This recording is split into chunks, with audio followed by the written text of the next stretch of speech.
the God switch embedded in your brain. For thousands of years, we've looked at the symbols of the ancient world with a kind of distant wonder. We see them as beautiful art, as mythology, as echoes of a world long gone. They're carved on temple walls and painted on papyrus, silent witnesses to history. But what if they're not silent at all? What if they're speaking a language we've just forgotten how to hear? A language not of myth, but of science. A language that describes the most complex and mysterious object we know of, the human brain. You've seen this symbol 1,000 times, the Eye of Horus. For over 4,500 years, since the Old Kingdom, it has been a promise of protection, power, and healing. But what if it's more than a promise? What if it's an instruction manual? What if the ancient Egyptians didn't just build temples of stone, but left us a hidden map, a blueprint for a so-called God switch embedded deep inside your own brain, just waiting to be flipped? Section 1. The all-seeing symbol. To even begin to understand the map, we have to know the legend. The Eye of Horus, or the Wadjet, is one of ancient Egypt's most powerful symbols. Its story comes from a dramatic myth of betrayal and divine justice. The sky god Horus battled his jealous uncle Set to avenge the murder of his father, Osiris. In this brutal fight, Horus's left eye was ripped out and, in some versions, torn into 6 pieces. The eye was later magically put back together by Thoth, the god of wisdom. This act of divine healing turned the eye into a powerful emblem of restoration, wholeness, and protection.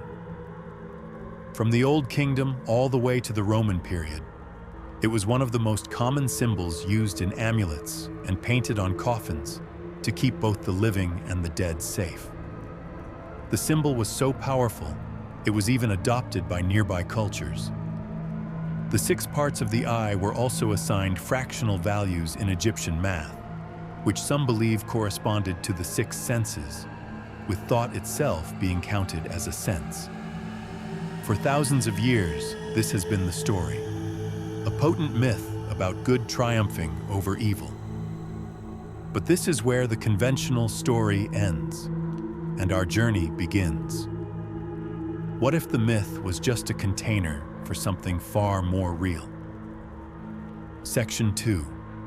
The hidden blueprint. This is where things get interesting, the moment where ancient myth and modern anatomy seem to collide. A modern, speculative theory, one that is not supported by mainstream Egyptology, proposes a startling idea. When you take the stylized design of the Eye of Horus and place it over a cross-section of the human brain, the resemblance is uncanny. This interpretation suggests the ancient symbol isn't just a symbolic eye, it's an anatomical diagram. Let's break down this alleged blueprint. In this theory, the main body of the eye appears to align with the thalamus, a critical relay station in the midbrain for almost all our sensory information. The eyebrow mirrors the shape of the corpus callosum, the nerve fiber bridge connecting your brain's left and right hemispheres. The decorative teardrop flourish seems to trace the brainstem and medulla oblongata, which control our most vital functions like breathing and heartbeat. Another flourish is thought to represent the cerebellum, which handles voluntary movement. This interpretation, while completely speculative and lacking any direct proof from ancient texts, has led some to wonder if the Egyptians had a sophisticated understanding of neuroanatomy that they encoded in a sacred symbol.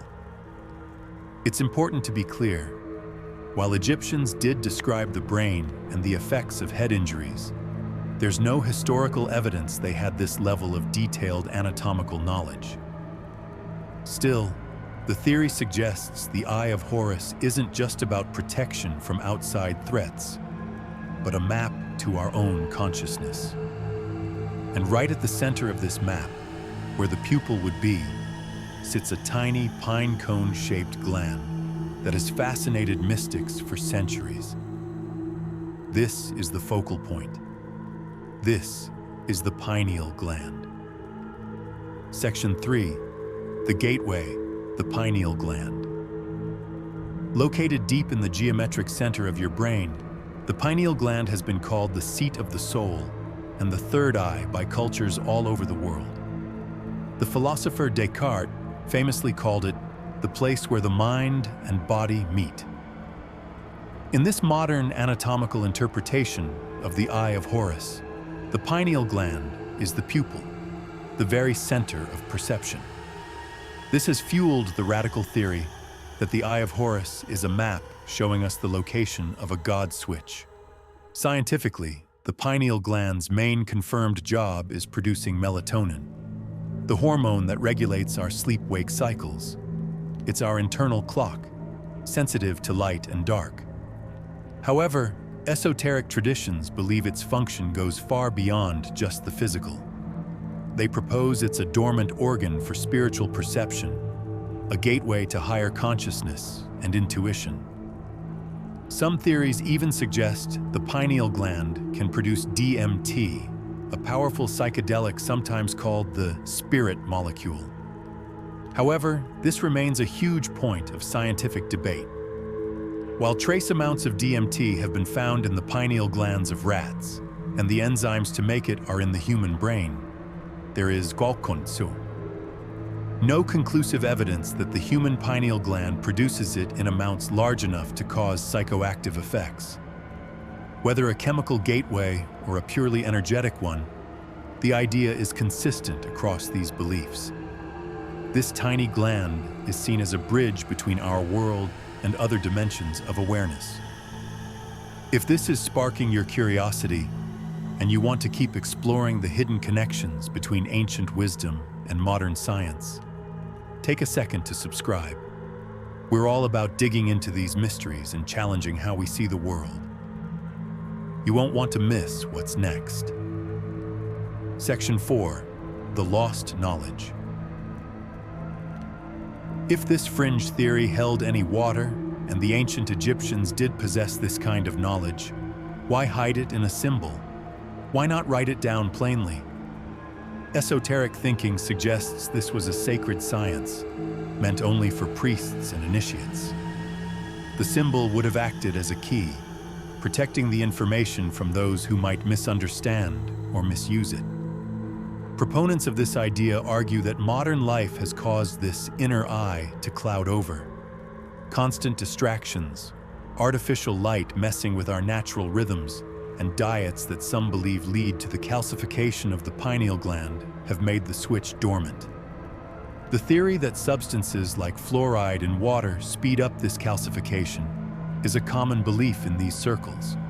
Though it's important to note this is not supported by mainstream scientific evidence. The result, they say, is that we've become disconnected from our own innate spiritual hardware. We look at these ancient symbols like they're just museum relics, totally disconnected from us. We admire images of gods, but maybe we forgot that those images were pointing to the divine spark inside ourselves. Perhaps the knowledge wasn't lost. We just forgot the map was of our own inner world. The secret wasn't that the gods had a third eye, but that we do. Section 5. The Awakening. So if the Eye of Horus is a map, how do we use it? How do we flip this dormant switch back on? According to these wisdom traditions, the answer isn't some complicated secret ritual, but simple conscious practices. The first key is breath. Specific breathing techniques, like alternate nostril breathing or the humming bee breath, are believed to stimulate the pineal gland. The idea in these traditions is that these practices increase energy flow and create internal vibrations.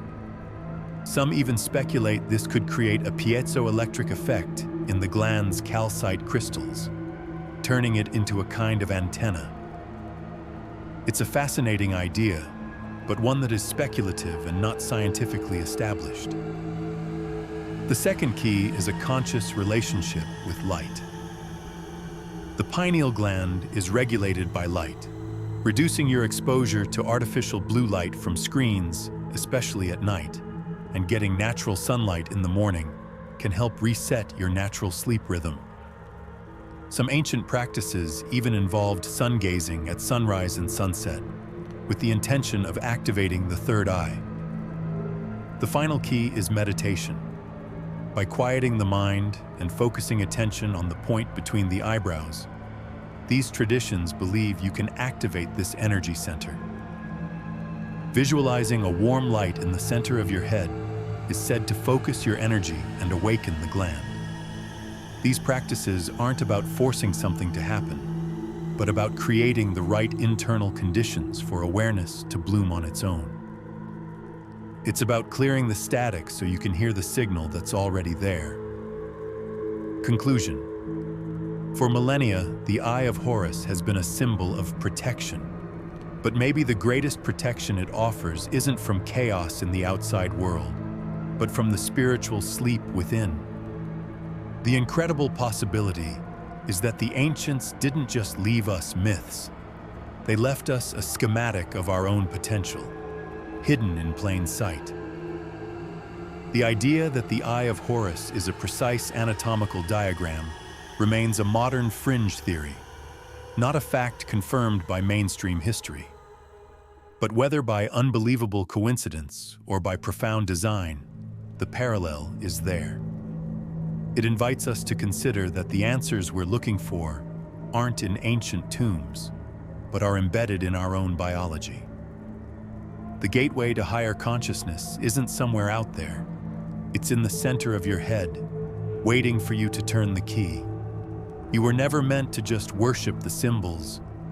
You were meant to become them. The map isn't the treasure. You are. The journey is simply to look within. What do you think about this connection between an ancient symbol and modern science? Is it a coincidence or something more? Share your thoughts in the comments below. If this journey resonated with you, please like this video and subscribe for more dives into the hidden truths of our world. And don't forget to hit the bell so you never miss an update on our quest for knowledge.